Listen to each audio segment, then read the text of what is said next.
Alrighty, hello everyone. Please take a seat, and there's going to be coffee, and the presentation will begin shortly. Along with that, the files over there do contain details as to what I am going to be summarizing.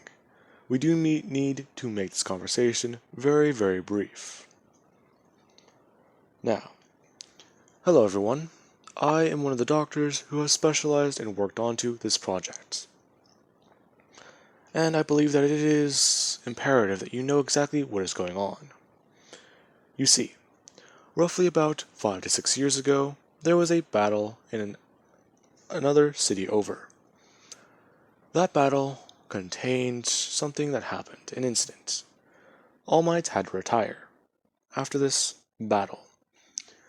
However, he was not responsible for winning it. That goes to the One-Eyed King, or Eye Patch, or many other aliases he has gone in over the years, especially with the fact that he is now considered to be a one-eyed owl. That was different and difficult to understand. However, he did battle against a unique man. We believe this man to be another one-eyed ghoul. However, the thing that is odd about him was that he had a quirk. Now, many people in the crowd begin to mutter and try and talk with each other and figure out what is going on, along with some people looking into the files and seeing what is happening. Seeing pictures of the body and the autopsy.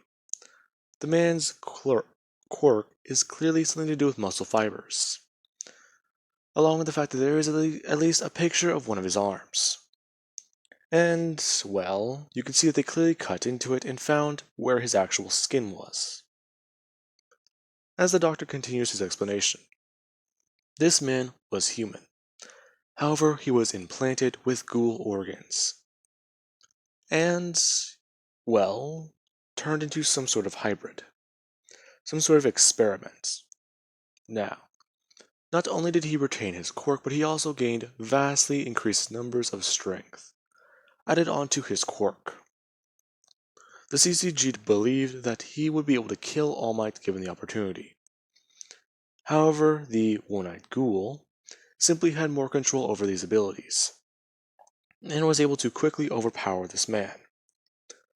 Left unchecked, he probably would have been able to kill the king, given time to be accustomed to his abilities. Now, that is where all of you come in. Most of you will be going through operations, and meeting some of the other Quink Squad members. Now, the doctor goes into further detail about what they are going to be going through. Some of the surgeries, some of the operations, and exactly how it may affect their bodies. Giving some of them one last chance to back out. They can still be accepted into the CCG, however they will not be in this unit. Now, with that being said, let us cut over to somewhere else in the facility, as someone is still trying to get accustomed to their abilities, and is trying to figure out how to use them, as we do have a young girl, fairly young. She is still trying to understand them. She's only had her abilities for a couple of months, and yeah, she is currently outpacing some of the world records for a regular human, even some with speed-based quirks. However, there is eventually a physical limit. She cannot outpace someone who is meant to run fast. However, some of the people who have varieties of weird quirks that allow them some versatility, she is able to outpace them. And eventually she does have to take a break and try to get accustomed to her new body, her new limitations. Now, meanwhile, somewhere else in the city, there is the One-Eyed King, and he sits on a throne. As the human in front of him is simply giving Midoriya information. Information that he knows is false. Now, The reason why he knows this is false, because he's already had to deal with the situation, and how the events played out. The man simply telling Midoriya that that is how things go, and that is what is in those containers. Now, Midoriya, he doesn't really listen to the man, let alone care, as he stands up, as two women do actually get off of his lap, him then walking directly towards him, and creating a dragon hand, or the three-pronged hand, with claws, simply bending downwards and telling the man that he has done fairly well, as he puts his right hand onto the man's shoulder, saying, "But," before quickly grabbing the man by his throat and raising him high up into the air, telling him that he is nothing more than a simple liar, and he does not like liars, before quickly snapping the man's neck with his bare hand, and tossing him onto the ground, as his body lies there limp. The One-Eyed King then ordering his men to take this man away, and to simply find someone with more useful information. They need to make sure that the CCG knows they are coming, and take them all down. We will hunt them down like dogs, and the operation we commenced long ago will go through. It will be seen to the very end. Now, Eto and Momo, the two are looking back and forth between each other, before simply both bending downwards and whispering into the king's ears. As Midoriya, he is only there to make a tactical decision, while these two can hold some of the information. Neither one of them do leave anything out. Midoriya then leaning forwards before standing up once again, and informing his people that they are going to be commencing another attack, and to not worry about civilian casualties. The heroes will try and prevent that, so that will keep them all busy. They are only there to try and save lives. They are still not given the jurisdiction to try and take on ghouls. However, the CCG is using abominations to try and fight against us, and they are seen as nothing more than low lives now. Now, ghouls have been seen as being more primal. They fight for their lives on daily occasions, part of their daily routine. And they've turned back into those feral monsters that they've seen before. And they're heavily disorganized. But what happened to get us to this point? What happened to the ghoul who would never take an innocent life? What happened to make Midoriya this king? Or so he believes. Now, let us cut back almost 5 to 6 years ago. Roughly about a month after Bakugo was arrested by the CCG. They were going to take her and transfer her somewhere else.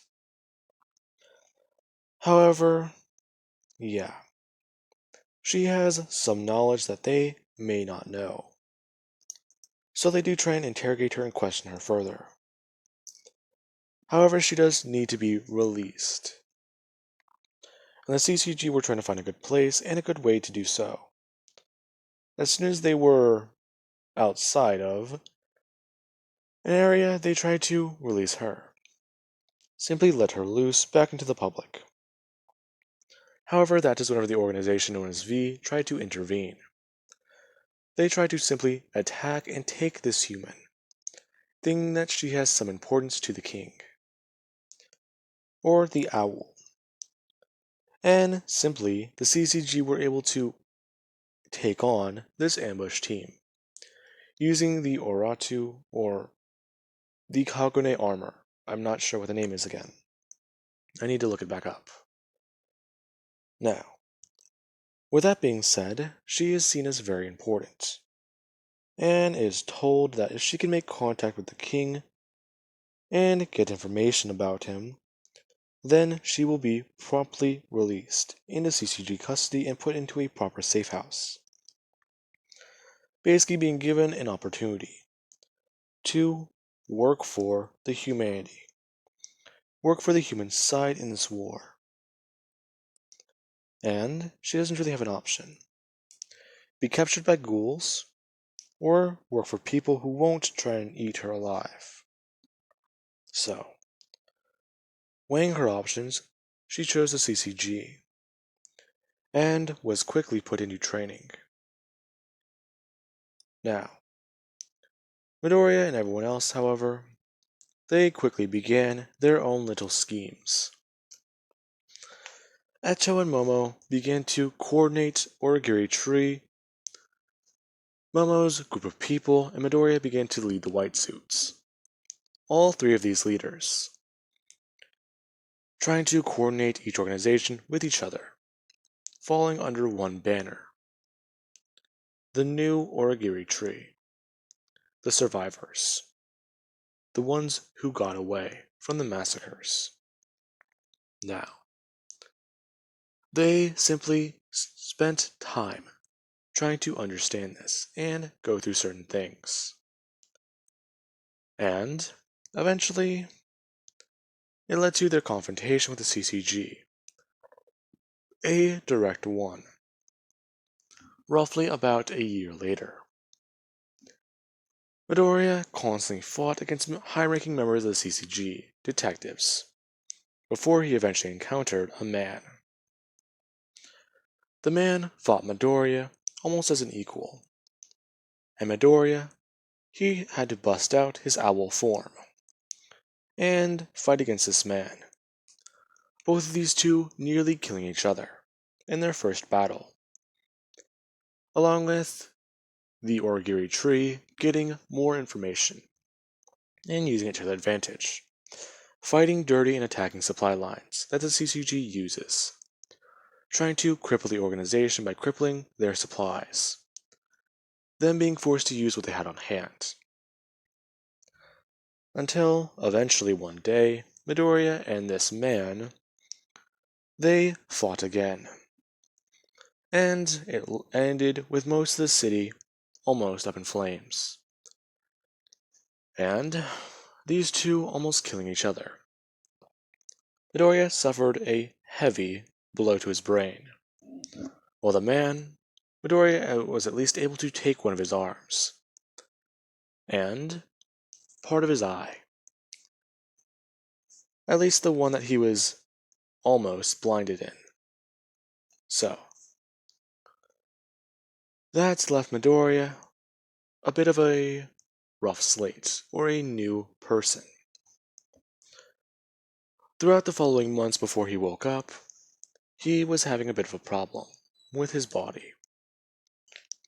When he finally did wake up, Momo and Eto, they were discussing things, finding out that Midoriya is on a new path, a new person. And that was whenever the false king was born. They only gave Midoriya information that he needed to know. They were his brides. And he has another one. Him learning about Bakugo. They only gave this information out to him, so it seems like the CCG stole something from him and put him on a warpath to take it back. Now, the king, he was different. Right away he had no qualms against killing, believing himself to be a ghoul that they experimented on and tried turning human. Now, this eventually led to the first incident. The king killed an innocent person, and didn't show any remorse by it. Eto was excited and ecstatic. This new Midoriya was unhinged, and simply more brutal, Momo, however, did try to be the voice of reason, simply stopping Midoriya from going on a bloody butchering rampage. However, killing doesn't seem to be very bad to him. He will kill, and if the mission requires it, innocent people will die, but he will not go out of his way to simply do it. If someone were to throw something at him and Midoriya blocks out of the way, or simply dodges out of the way and someone's behind him, if they were to get smashed by the object or hit by it and they die, he doesn't consider it to be his fault.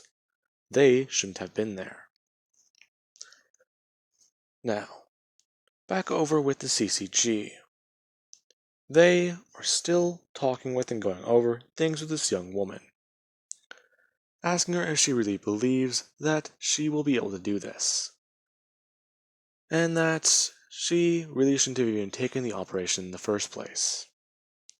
They only gave her the choice because it was at that point that they needed more subjects. Now, the woman does actually remove the mask from her face. It was monitoring her brain waves and seeing for any chemical changes, any abnormalities. As you can clearly see her, with long white hair and her one eye, as she goes on to state that she will be perfectly fine, and that changing things or lying to herself won't really change how she is, how she lived her life. Well then, Miss Katsuki, I do advise you to try and be careful, and not to push your physical limitations beyond what you believe. Yeah, I don't really care about that. Listen to me. If there is any way for you to loosen these restrictions or perform the other surgeries, then I would like you to do so. I need to be stronger and more powerful. But, miss, we already performed several surgeries. And I don't care. You only performed the ones that gave me this power. I want you to perform the ones that will help me use all of it. But, miss, you'd have to at least have several of your superiors sign off on that. Alright then. I guess I'm gonna go find them and report to my superior. Now, she does actually walk off, before simply trying to think. Her life isn't how she wanted it to ever go. She was supposed to be a hero. Now look at her. She is a lab rat for the CCG. And she willingly turned herself into a monster. Well, the world was already ugly. She knew there were monsters in it. And she didn't expect herself to become one. However, she is closer to finding Midoriya, and trying to at least figure out how to talk with him, keep him alive. She needs to figure out what to do. Ever since that day, she knew he was different. But deep down, there still has to be that man she loves. Deep down, he still exists in that monster's head. She has to find the monster and tame it. Just like a fairy tale story she once read. However, there's dancing with the devil. That night, still magical in her head. The only thing she can really remember of him, with his eye like that. His look was different. He seemed to be sad, and show remorse. The look in his eyes that night that he was fighting, when half the city almost burned, there was no remorse. There was no sadness. There was only anger and a feral look in his eyes. Both of them. Even his human side is a monster now. Jesus. Now, she is standing over a grave and simply asking this question. Asking what Inko Midoriya would feel like, knowing exactly what her son turned into. Knowing what he has become. She will find him and she will bring him back to his senses. She will keep his dream alive. even if she has to fight against her son to do so. A world where there will be peace. A world for humans and ghouls. Now, she leaves. And, well, starts on her new journey. Now, I believe that that will be a good point to lead this off of. I do hope you guys enjoyed. And yes, for those of you a bit confused, I'm changing the way Tokyo Ghoul started. My version is quite simple. It's a flip on what happened with Midoriya. Or, well, with Kaneki. One thing I thought about was why would they make him a dove? Why would they do that? Instead, what if Origiri Tree was able to recover him?